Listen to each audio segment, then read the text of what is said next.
Live. Hello, everybody. Thank you for joining us. As always, it's gonna be a minute here before the Instagram kicks over, and then I'll push live over there as well. I appreciate you very much for giving us part of your day, whether you are watching this live or you are watching this recorded.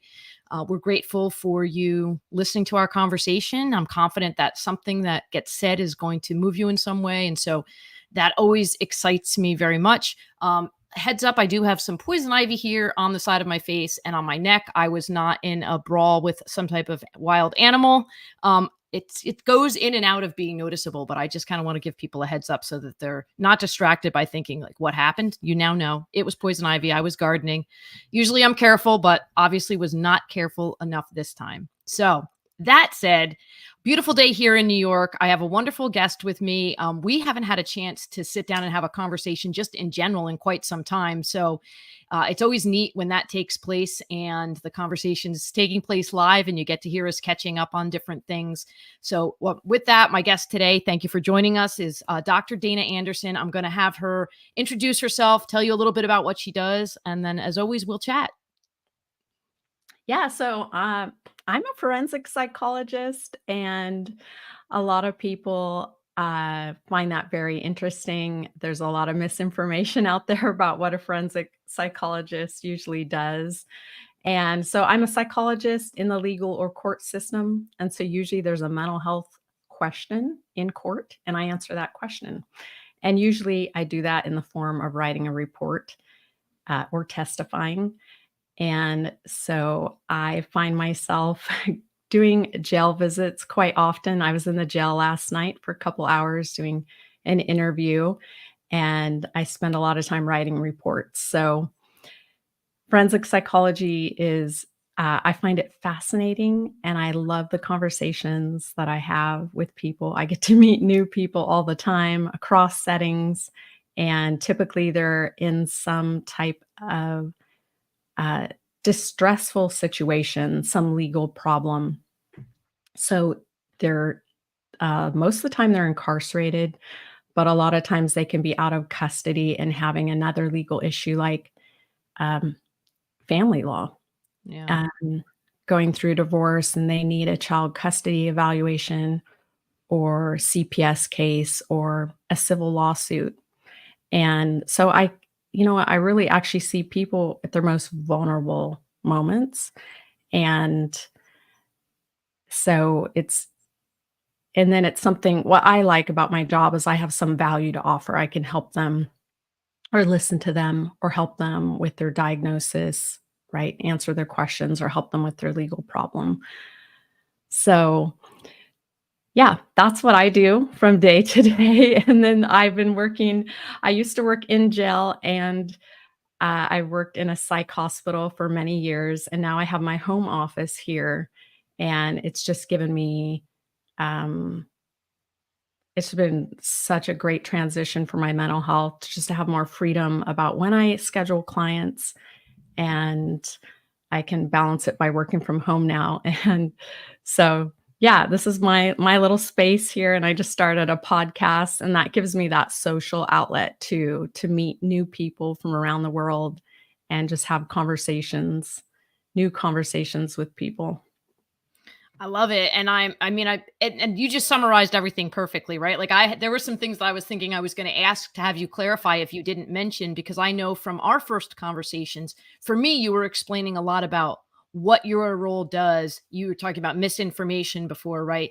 Understanding what exactly is the role of a forensic psychologist and what are the different types of tasks you do and how does that get incorporated into decisions that get made. And it is quite fascinating. And, the point you made about meeting people where they're vulnerable across whatever those different roles that you talked about, right? Across those different things. You're meeting people where they're in vulnerable situations, whether you're acting as an advocate or you're acting in terms of an educator to help people understand the situation. And one of the areas where we overlap in terms of our passion, right, is the importance of mental health. Mental health in preventing some of the situations where you're brought in, mental health in helping people to correct or kind of change their path after they're in those types of situations, and in general helping to educate people, whether it's the people in the courtroom or the people that are reading the newspaper article about the situation. What do those mental health diagnoses mean, and how can we understand it better as a community, as a culture, as a world, to support and really create environments that help people to be able to make choices without getting into some of those situations that they're in. Was this something that you, I guess, interestingly, did you kind of navigate into that? Did you come at it first from the, I know I'm interested in mental health, and then you ended up kind of going down the path of, okay, I think this is going to be my area of specialty? Like, what was the initiation of you knowing this was something that you really were going to be passionate about? Because you really speak on it a lot and do it in a way that really helps. Yeah, I think, so psychologists in general, they're, it's a helping profession. And then I feel like forensic psychologists, we're just a whole nother breed. Because, and that's me. So one of the things that drew me to this career field was that I wanted to intervene with violence and prevent violence. And that's a very unique role. And so I grew up with violence, so I was exposed to it a lot, and I thought, "I just don't have the answers, I don't understand these situations. What if I did? What if I could intervene or say the right things, or how could I be useful?" Right?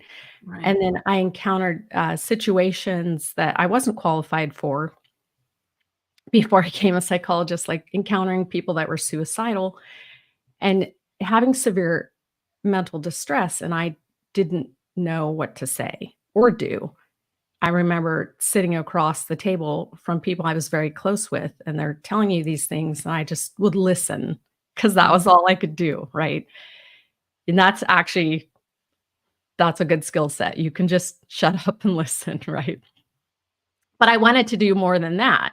Like, where do we go from here, right? When Right. somebody's in those situations. So, one of the things that inspired me was my grandmother. She had schizophrenia, and I didn't understand that at all.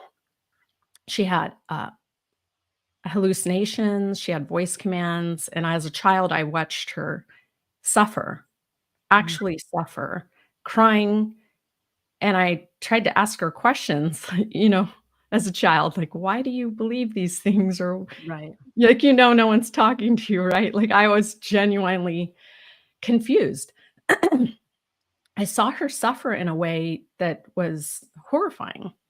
And so I thought, well, what if I had the answers? What if I actually could help her suffer less? And I remember when I was 17 or so, 16, I don't know, we had a class project to interview someone that you thought was fascinating, or just anyone. I don't remember the instructions, but I just said, I'm going to interview my grandma because she is wild. She was really eccentric, and she had spent time in the state hospital, and I was like, "I'm gonna set up a video camera and video her and try ask her these questions, right, that I'm really curious about," and I did.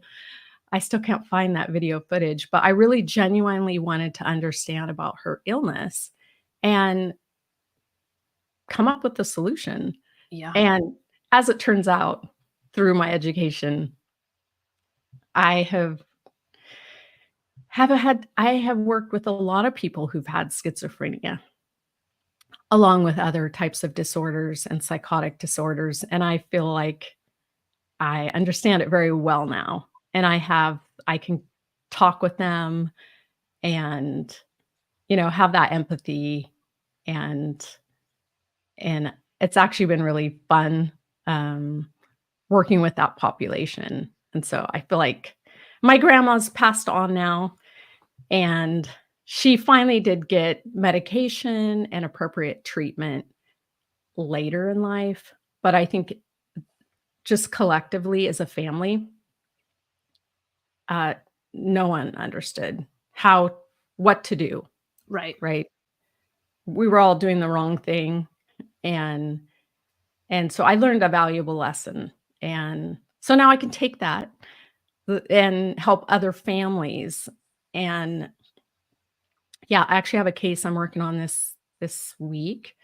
Um, this loving family, their sister got incarcerated, went to the state hospital, and she got conserved, and they're trying to get her out of there, trying to understand the situation. And so they hired me to find out, does she need to be there?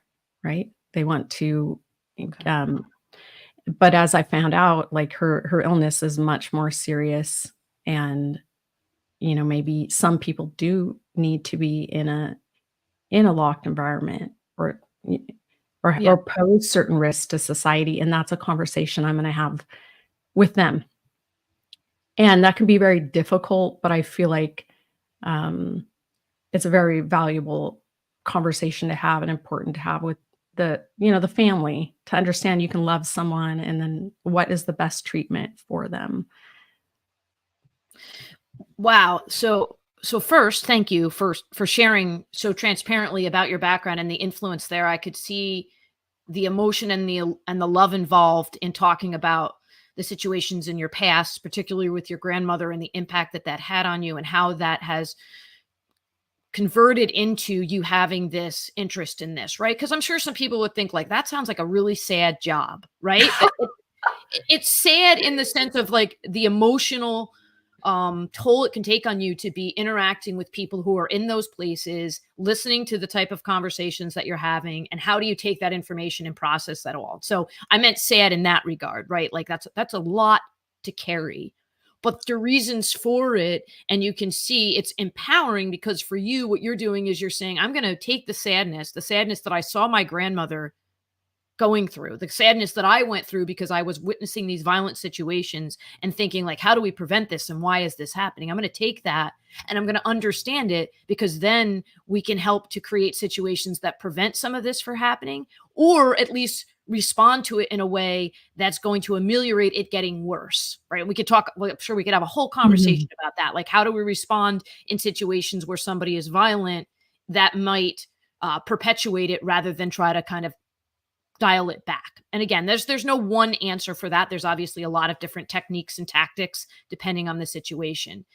And I want to kind of touch on something that I relate to there that I think is really powerful is the when you're seeing a family member go through something like that and that we love the person, we don't necessarily like the behavior, whether it's perpetuated by mental illness, addiction, which again is affiliated with mental illness as well, but we don't necessarily like the behavior, or we don't like those behaviors that are not something that we would want to be involved in, right? Like if it's violence, for example, or if it's somebody who's responding to voices that they're hearing, yet we love the person, and us trying to kind of put in alignment, like I love this person so much and respect them, but they're doing these things that are so much against what I think should be happening right now. And what do we do and understand that?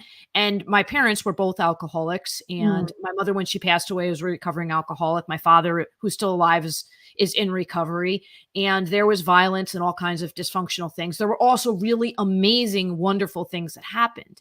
And so separating the problematic behavior and the mental illness that's contributing to that things from the person, right? The person is not their mental illness, and they're not defined by the behaviors that are a result of that mental illness. But it's confusing when you're a kid and even when you're an adult and you don't understand it. And the more I learned over time about alcoholism, the more it allowed me to step away from some of those feelings of frustration and anger. Not entirely. I think there were some things that we always have to kind of sort through if we encountered some really difficult challenges, which I did. I went through some really traumatic stuff. But to kind of understand what creates that, rather than like you're saying, why are you listening to those voices? I would be like, why are you having another drink?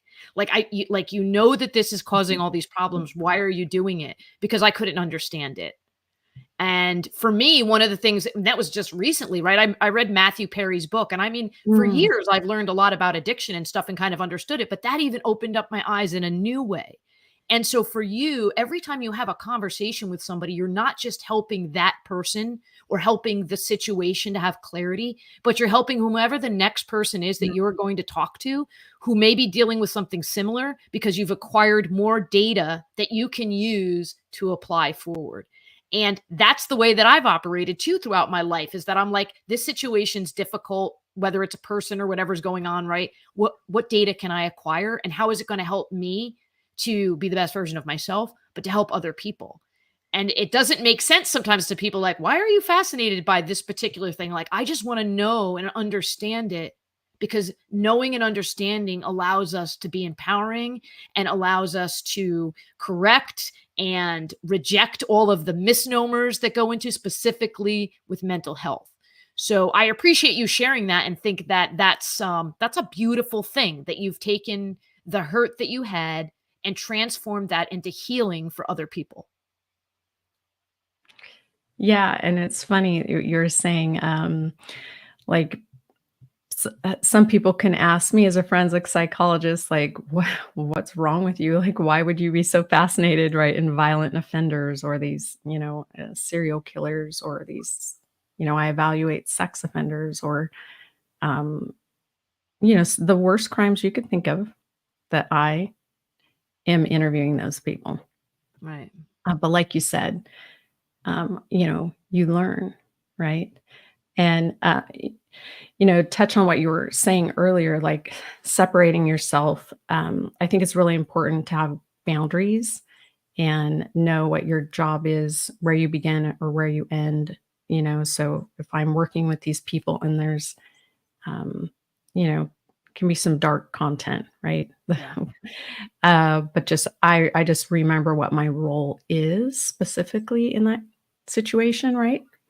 So if I'm evaluating risk or sentencing or information, so I can sort of separate myself. I don't have to be totally emotionally involved, or I just know what my specific job is, right? Mm, And maybe it's violence prevention or risk assessment. Like, this person's not safe to go to court, right? They're threatening to harm people or whatever it is. So right, it's right. um, so I would say in my role, uh, having good boundaries is really important, and so that you don't become so enmeshed or so overly involved, or thinking also some hero complex, like you're going to save everyone, because that's a dangerous narrative. Sometimes you can leave a situation and you have people cuss you out, or right, or they don't, and those type of things. But that's okay, right? That's Yeah. okay. That was still an interview, right? Yeah. Yeah, Yeah. absolutely. Yeah, and I think I learned everything I needed to know. Sometimes, funny thing is, I can go to jail and I'll have deputies escort someone down in chains, and I'm well aware they're just gonna rage scream at me through glass violently until they're escorted away, and I'm fine with that yeah. because I'm just collecting information, right? I don't need to Mm. say a word, and I don't have to be upset about that, or it's not gonna run my day. I'm just listening really well and typing very fast.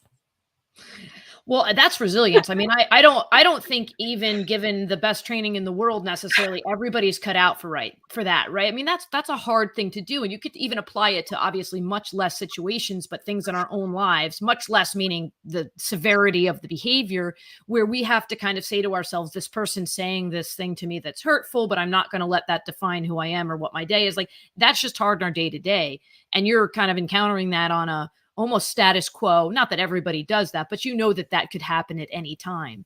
I think Mhm. part of it comes back to too, at least I think, and you can tell me if that's not true, but you use the word empathy. And when even before you said the word empathy, and this is going back a little bit ago, but when you were talking about empathy, and I was thinking, like, this role at its core, also, in addition to data gathering, which you're talking about, like, okay, I'm going to just take the data and I'm going to acquire it because I've got to make a decision. So I'm going to acquire the data. But I think there's also a piece of empathy involved in there, and that these are people.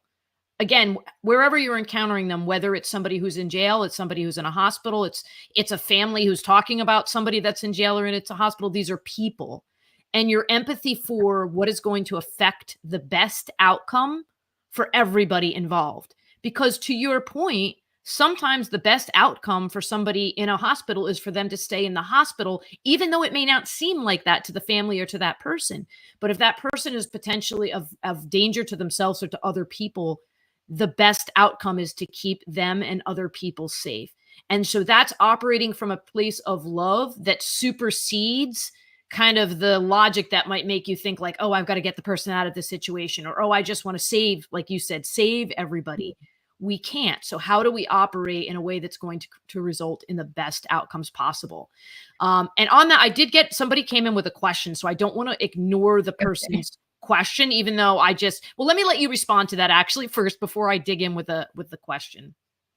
Oh, go ahead. Let's get Okay. this question. All right. So the person said, this is Dina Lobo Lewis. She said, I'm curious though, when you interview them, Dr. Dana, do they usually have a background of dysfunctional relationships? What are some of the best practices to respond with these situations? So, what are some of the best ways to have those conversations with people who may have communication difficulties or, as she noted, a background of dysfunctional relationships? Yeah, I think a great thing to do is listen and let people talk. And you can even allow pause in between while they're talking. And if you are quiet enough, they'll keep talking and they'll tell you what's important to them. And they'll tell you what's on their mind. So I think it's really important to give people make people feel safe that they can talk to you and communicate. And so do keep in mind, I see people across settings. So not, not just in jail, but sometimes the general population too. So typically people I see have a serious a history of impaired relationships with others, right? Or a serious mental illness and a personality disorder. So they are having difficulty getting along with almost everyone. And then they'll start probably treating you poorly as well. That's a common theme. And you can, again, your information gathering. So maybe how they treat you. Sometimes I'm treated very abrasively or condescendingly, right? Or, people can get defensive. But I think what's important is not taking it personally and just being there and listening, and you're finding out information. So I think I'm interested in finding out the most information about a person so I can help them. And so you don't want to end the interview too soon if you interrupt them or you're abrasive or you get offended, because they may say some really pretty off the wall things to you. Okay. So, Yeah, I imagine. and you just keep going. Yeah, so I think it helps to be a good listener and just creating a space to giving them room to talk and get them comfortable talking about just small things at first before you start diving into deeply personal information. And you just want to test the waters, and you may have to interview them again or come back again to get more information.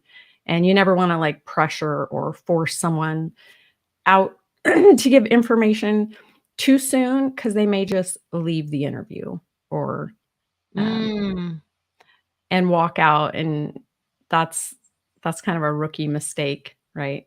But anyways, yeah. So a lot of clients will have that transference, whatever issues they have in their personal life. If it's with their partner, their spouse, girlfriend, they're gonna try to treat it'll come out when they talk to you, how they treat you and things. Got it. Yeah, or a lot of times people have had a really negative experience with a psychologist or anything, right? And they'll take it out on me and, you know, um, judge me, right? Thinking that I'm going to be that same type of person in their life. Yeah, I mean, I think that works across roles, right? I think we even do that ourselves. We have to check ourselves. I don't know about you, but I know there's been times where if something reminds me of a similar situation in the past, you start to play the story ahead of where it's at because you have this experience that you're correlating as being similar when it may not have anywhere near the same ending. But you start to kind of think, okay, this is going to happen next because that's what happened next the last time, and so we do have to kind of hold ourselves back and be patient. And that's what I hear in what you're saying, right? Kind of first off, listen, which is just good communication in general, whether you're a leader, a parent, you're a member of a team, right? We listen, we give that opportunity to not feel like when there's no talking that it means we have to jump in, but allow there to be a pause because even as you and I are talking, we have natural pauses in the conversation, not to ask, not to go right to the hardest question right out of the gate, right? Nice to meet you. What's the worst thing that ever happened to you in your life, right? Like we want to take some time to get to know the person and let them open up slowly to create and establish that trust, and also to show them that we are going to be listening. Again, right? Just good communication.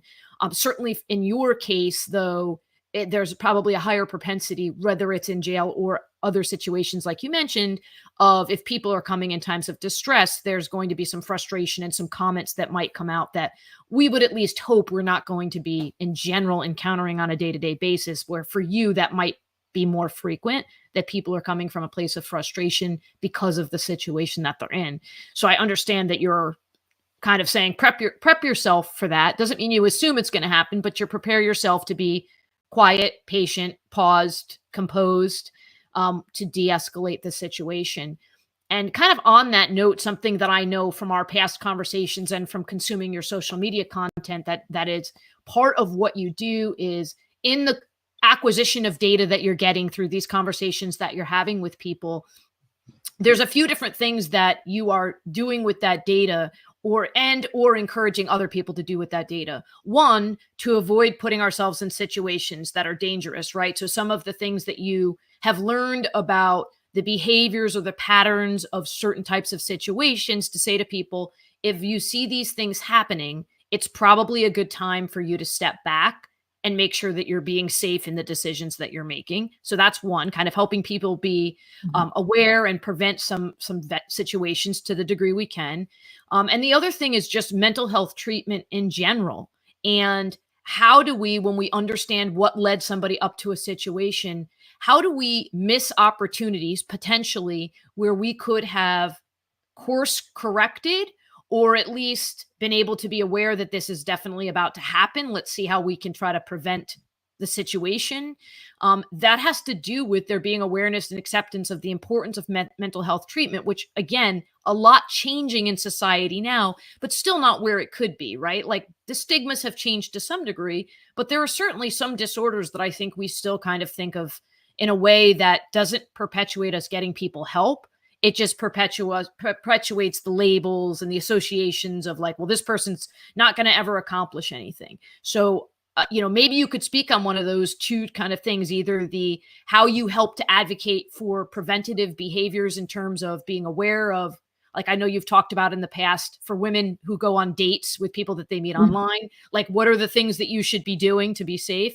And also just in general, how can we as a community be more supportive of advocating for mental health awareness and treatment? So I kind of give you an open area there of exploration. Well, I just like to give really practical tips too, so people never that you feel empowered when you interact with people. And, you never know what someone's going through. So as far as what you can do, to find out more about someone's mental health, is the biggest mistake would be to say, ask a question like, "Are you okay?" Which is a yes or no question, which the average person, even if you're not okay, you just say, "Yeah."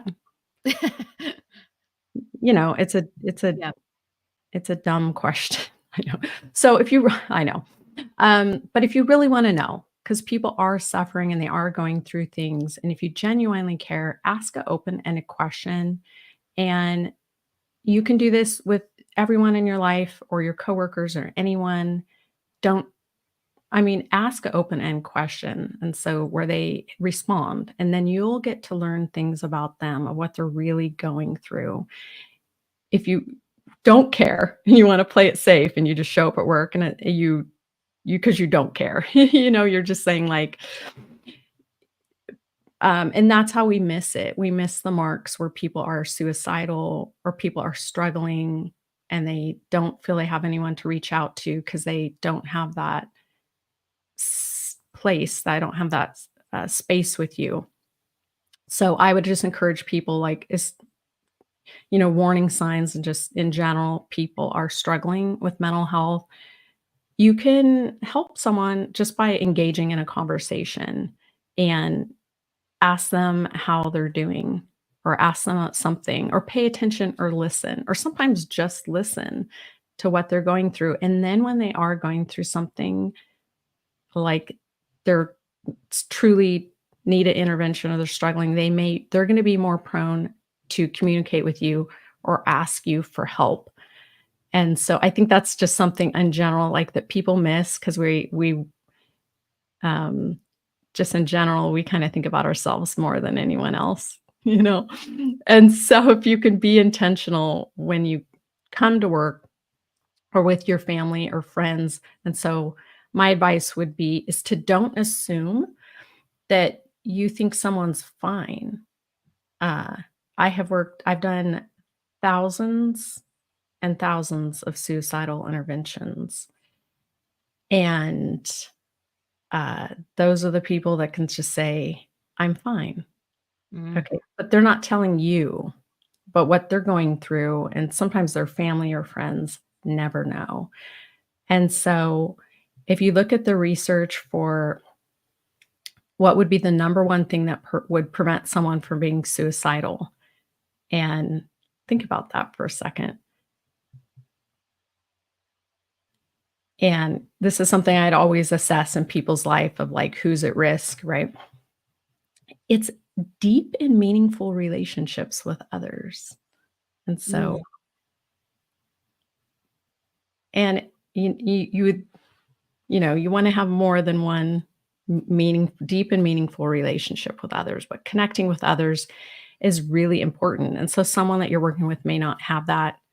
You may think they do, they're married or they have kids or a family, that doesn't always equate to what you think it means, and so, yeah. um, that's just something I think is important when we talk about mental health or mental health diagnoses, and then you can from there, you can expand the conversation if to be in a position to recommend services for people, Right.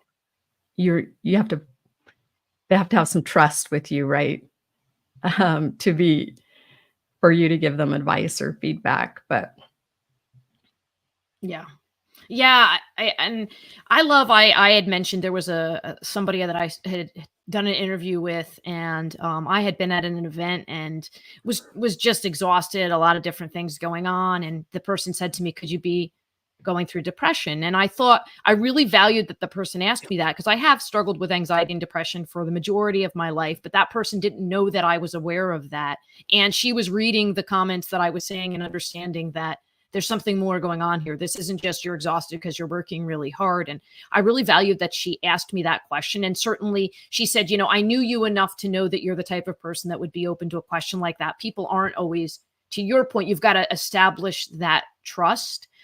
And we do want to make it more and more common that we could say those types of things to somebody in a respectful and meaningful way and not diagnose, right? Like if you're not a physician, if you're not a psychologist, you're not going to diagnose somebody and say, you've got depression, you need to go do this. But you're going to suggest, have you thought about looking into or talking to somebody, those types of things? Because and we ask people when they've got a rash, did you go to the doctor? Right? Like we say when somebody's coughing really sick, oh, is everything okay? Is there something that you need to? We ask those questions, but with mental health, we tend to be concerned about what the perception is. So if we start to make that so important that we're building the trust to do that. But you were starting to say something. I want to let you respond to what you I were. was gonna say, like, how is your quality of life? Like, Yeah. um, I worked in the psych hospital for 4 years, which is a very intense job if you're doing homicidal and suicidal interventions all day. So that's intense. Okay. Yeah. So I always took time to go outside and get some sunshine, and I would eat a banana. And I know that's silly, but like I would say, like, who wants to go on a banana walk with me? So just inviting other people to take a pause from their workday, and they were just to take some time out for themselves Yeah. and remember your quality of life. Okay. Working in this profession, like I I am scheduling my own self-care throughout the day, right? So then I can be in a good place to help others. So, um, yeah, go outside. So if you can engage with someone, like, wanna go for a walk, so that's actually how I get together with all my friends. We just go for walks, like, try to every day, and, um that's just don't undervalue just the simple things sometime of just getting together with a friend if you're not sure how they're doing or if they are suffering and you've kinda picked up on that, just say, you don't have to impose any judgment on there or don't even make any assumptions. Just say, "I'd like to get together and go for coffee or a walk," and you're Yeah. just allowing that space for them to share if they want to. And usually with my friends that I'm really close with, right? We go for an hour walk and right. And we help each other. We problem solve and it's such a great time. So I think like um it's an important tip to combat depression, just engaging with other people in a deep and meaningful way. And you can schedule it. You can schedule your friend walks, or if you don't have enough friends, right? You can make a point to go on a podcast, get a Yeah. new friend. There's two things I heard in there that I think are really actionable things, right? One is modeling. So, first and foremost, you're stepping outside to have that banana. Anybody in your circle there sees you stepping outside to have that banana, right? So, that's modeling the behavior. So, you could use the term normalizing, but I think it's even beyond that because it's not just talking about doing it. You're showing, like, this is important and I'm going to go do this. So, it allows people to feel that, okay, this is a thing that we do, and then inviting and very specific inviting. And I will liken this to, there's been times where I'm working with a corporate client, let's say, right? We go into, and there's a communication breakdown and people will say, I don't understand, my door is open, they could stop by or this, but it's intention, it's the actual invitation. There's a big difference between, like, call me if you ever want to chat, and hey, let's talk tomorrow. Why don't you come in and let's sit down, right? So the very specific invitation that allows that space to be there, as opposed to a broad thing. Like, even talking from my own place of when I've been dealing with a bad episode of anxiety or depression, I'm not inclined to necessarily reach out to somebody who's given me a broad offer. But if somebody calls me or sits with me specifically, then I'm more apt to share. And I'm sure that there's a lot of psychological reasons for that. When we get in those places, we kind of start to spiral a little bit. You don't even, unless you're very, very mindful of it, you sometimes don't even see that you need to pull yourself out of the hole. You kind of slowly are sinking down. So I love that across families, businesses, not-for-profit organizations, any setting that you're in. If you model the behavior of mental health care, self-care, and inviting people to feel safe and share, you open up pathways to a lot of progress in mentally healthy attitudes. Yeah, yeah. Um, yeah, today I'm gonna go for a walk. That's what I'm gonna do. That's, just getting sunshine, getting outside, and, yeah, you take it just simple things, right? Sometimes we overcomplicate it, mental health, but I think it's something that you need to be mindful of each day and just do making sure you're, you know, incorporating these things every single day. So, because of course, if you're going through depression, you don't want to get out of bed, right? You don't want to go talk to anyone. You don't want to put on makeup, like. So, have a friend, right? Have where we do check in, like at least however so often, or like get out of bed, like come walk with me, or be encouraging to your friends. And so, I would just say wherever you're at, you don't have to be a psychologist. You can you do these things with people around you, and I say this meaningfully. I've had multiple people in my community, my own family, die by suicide, and you have to you you looking back, you're going to learn a lot. Yeah. Yeah, I lost a student to suicide when I was a teacher, and because of the role of teacher, but I think anybody that knows somebody when that happens goes like, "What did I miss?" Right? Like Mhm. that's your your what how did I not catch this? How did I not know this? Um and so we do want to make sure that we're aware. We also as survivors um don't want to put on ourselves the responsibility to always notice everything, right? Because Mhm. that you could get you could get yourself caught up in a circle of despair if you feel that you were the lifeline and you missed it. But to learn from those things and to be aware that it doesn't look like we sometimes think it's going to look like. It's not somebody sitting in the corner with their head down. It's somebody who can be at work, like you said, smiling, saying, "I'm fine." And so the more that we open those doors, take care of ourselves, encourage other people to take care of themselves, the more we're going to see the effective change that we can make. And I have a lot of admiration. I know from watching you talk about what you do, not just today, but in other ways, the intention behind it and the way you're trying to really shine that light in what is sometimes perceived as a very dark role because of the conversations that you're having. Yet you're the light in those situations. And by talking about it and by acknowledging it and saying it, we're creating, uh, you know, exponential opportunity for people to not feel like this isn't something that I can say. If somebody's got a violent urge, right? You feel embarrassed. Like, do I want to talk about the fact that I feel violent? That I feel like I want to Mhm. hurt people? People don't want to share that. But you're Right. saying share that. Let's get through this. Let's figure out what's going on here.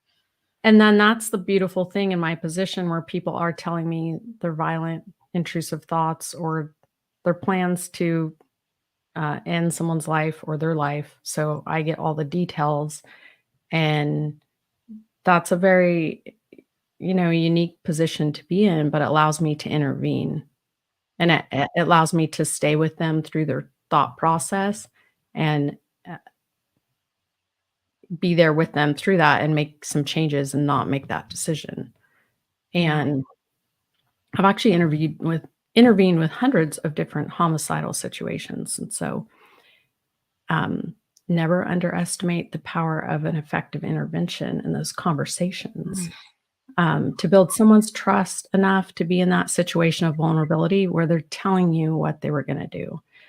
And so it doesn't while that from the outside, people can say, well, forensic psychologist is such a dark job. But no, I find that very rewarding and life saving and totally impactful Yeah. through the years, the people that have, you know, the lives that have been changed, right?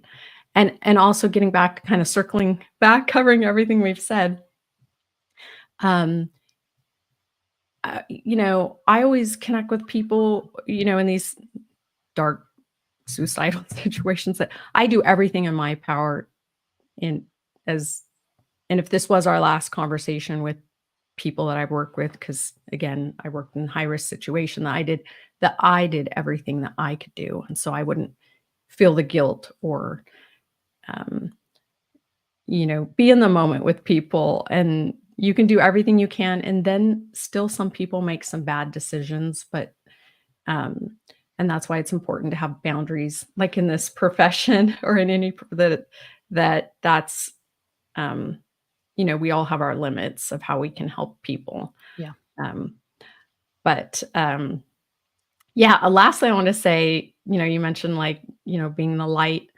I testified in court this last week, and anyway, I got an email from the attorney and she said, "Thank you so much. You were the guiding light." The judge said, and it was there was domestic violence, there was stalking, there was a lot of things, and you wanted to explain it in a way so the court could understand, right?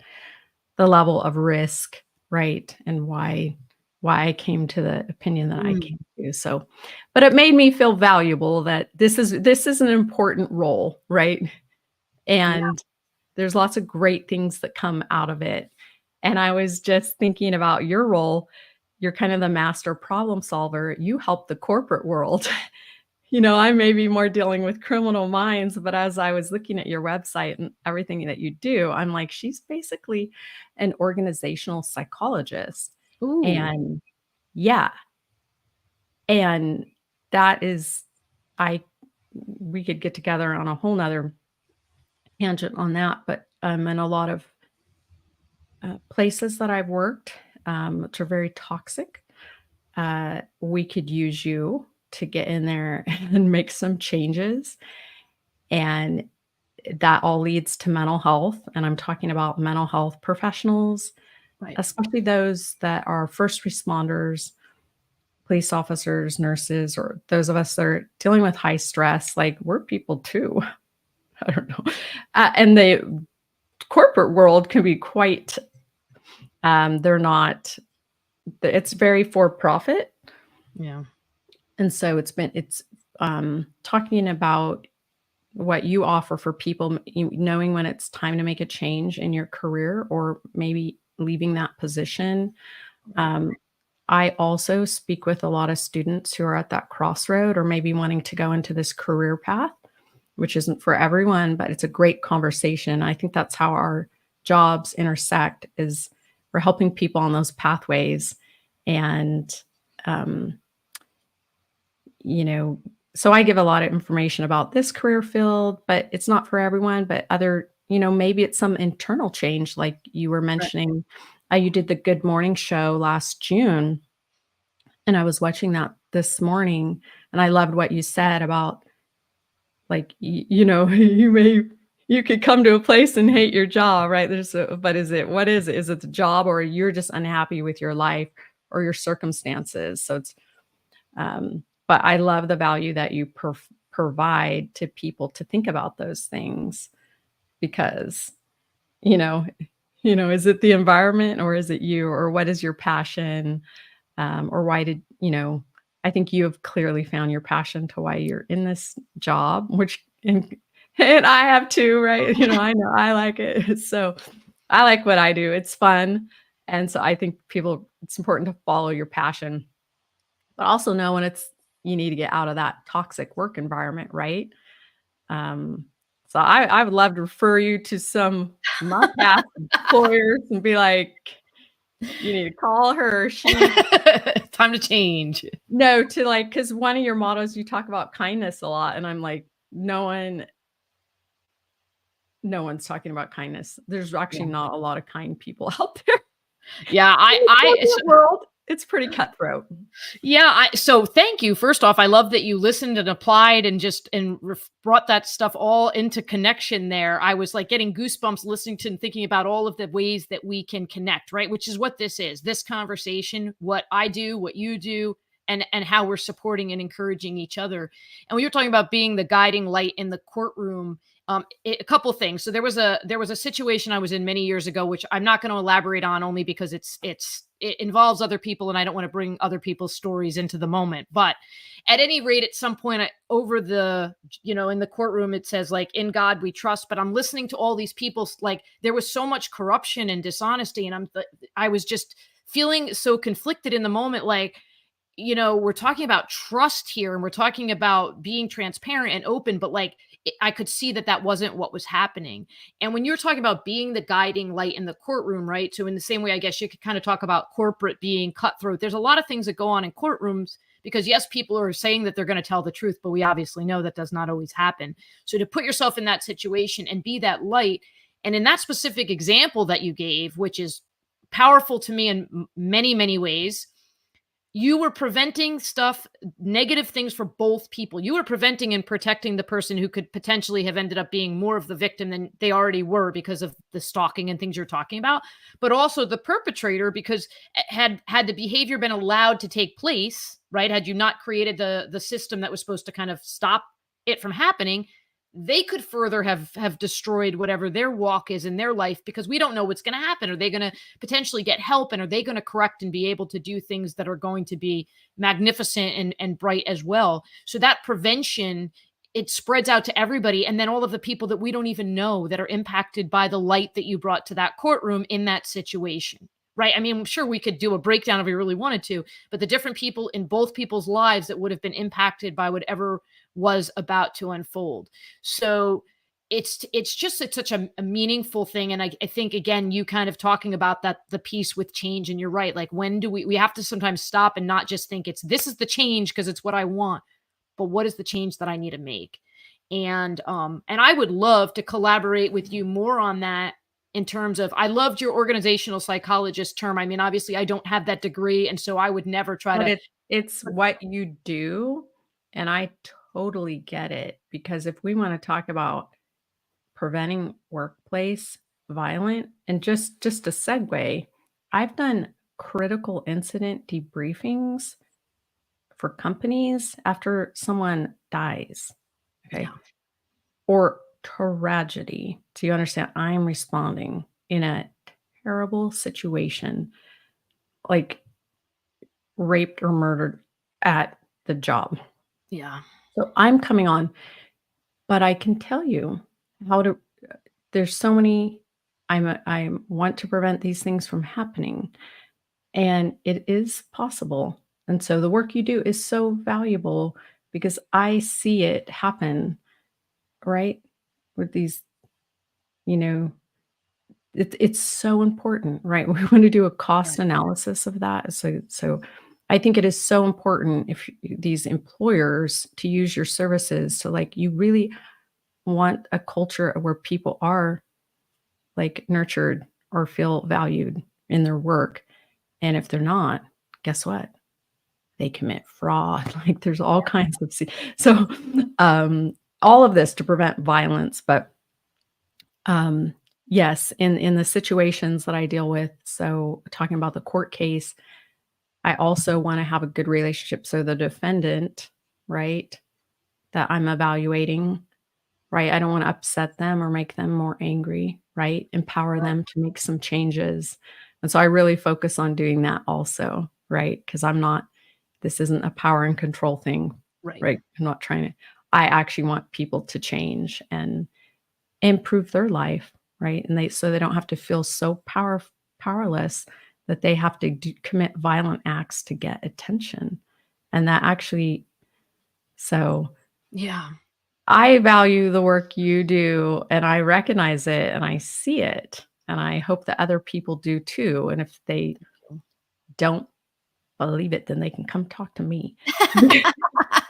I love it. Well, hey there. Yeah, you're right. Kindness isn't a soft skill. It's the strongest skill out there, right? If we can really do that, we can impact people across all different areas. And you exhibit that, and I exhibit that, and I'm sure there's a lot of people out there that are nodding and acknowledging that. Yeah, that's what we really do need to create that culture. So, as much as I could talk to you for another 3 hours, I'm like, I just looked at the timer thing. I'm like, wow, 52 minutes, and we're like, and I'm like, let's go, let's go. So we'll have to do another. But before I ask you to give everybody a final thought, how do people follow you on social media, connect with you? What's the best way that they can find out more and hear all that you have to say? Yeah, I have a podcast called Killer Psychologist, and I interview forensic experts, and we kind of highlight the killer skill set of forensic experts, and we cover cases, cold cases, but current events as well. And there's always some lessons in there, right? Um, and so that's really fun. We have new episodes come out every week, so you can check that out. And then my business is psychologydoctor.com, and you can just connect with me on social media and um, ask me questions, and I would love to give you answers, or anybody that's interested in this career field. I do webinars and I have an ebook. So, because I want to help people really take a look within to see if this is the right career field, or help them navigate in a not exactly what I do, but there's other jobs in forensics. So I'm all about kind of providing that education and just keeping it real for what I do from day to day, right? To help you mentally prepare if this is the career field you want. And then I also provide mentoring, and I have 4 practicum students that I took on this year.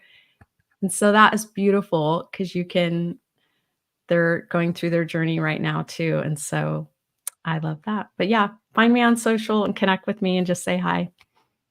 There's a thing I'm going to be starting. It's going to be called the panel chats, where I'm going to bring up, it'll have multiple people and we'll talk about a topic and have people share in. I'd love to have at some point, I think it'd be really neat to have you with your 4 students come on to kind of talk about that, what that journey looks like for people interested in the career or just in general. Cause I think we're all impacted by what you do. Sometimes we just don't know it, right? We don't know it because Sure. you've intervened in a way that has prevented something or redirected. And so, I think that would be really cool. And I'm happy for your students. I'm sure that they're learning a lot. Now, last thing. So what is a final takeaway that you would leave with everybody today? Well, I'm going to copy you because your keyword is kindness, and I think if you want to be seen as a kind person, and I used to tell people this in the psych hospital all the time, like I would ask them, "How do you want to be seen?" They'd say, "I want to be seen as honest." And it's like, but they were a liar, right? Or whatever it is, right?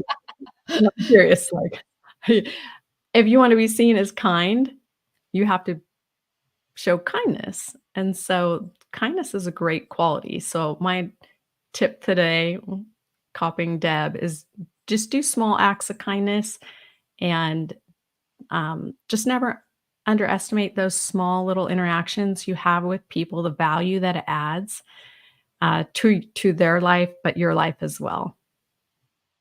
Yay. I love it. And there's I'm sure you know this, studies, right? Studies show kindness impacts you physically, mentally, and it helps you to think better. So that's both the giver and the receiver in an act of kindness. Everybody wins when there's kindness involved. Everybody wins. So and I love that you bring that into some really difficult and challenging places, and am touched by what I know, though I'm not there to see, the way that that leaves people feeling in times that they probably would not otherwise have felt that, and and may or may not be being treated that way by anybody else. So, I'm sorry that you went through dark things in your past that drove you to be interested in this, but I'm really grateful that you turned those things into who you are now, that we could be having this conversation and that you could be impacting people in the way you are. And I'm extremely grateful to you for even noting what I do, but especially for then making a point of giving me kudos for it and calling that out. That's above and beyond, and I really appreciate that. So thank you for all of that. Oh, you're a wonderful human. That's so amazing. I don't find too many just such lovely humans. So I think you should be celebrated. Thank you. Thank you very much. And thank you to everybody who joined us today. I was not over here on the left. I have my Instagram thing and I see people popping on, popping on, popping on, but I wasn't even paying attention because I was just so really fully engaged in this conversation. But I am appreciative of everybody who, whether again, watched it live or watched it recorded, took the time to listen and be impacted by this conversation. Thank you again, Dana, for joining today. I look forward to more conversations and collaboration. I think we both had some light bulb things going off while we were talking about ways that we can help to really magnify the work that we're doing. So I appreciate you, and I wish everybody a wonderful rest of the week. All right. Bye. Thank you, Deb.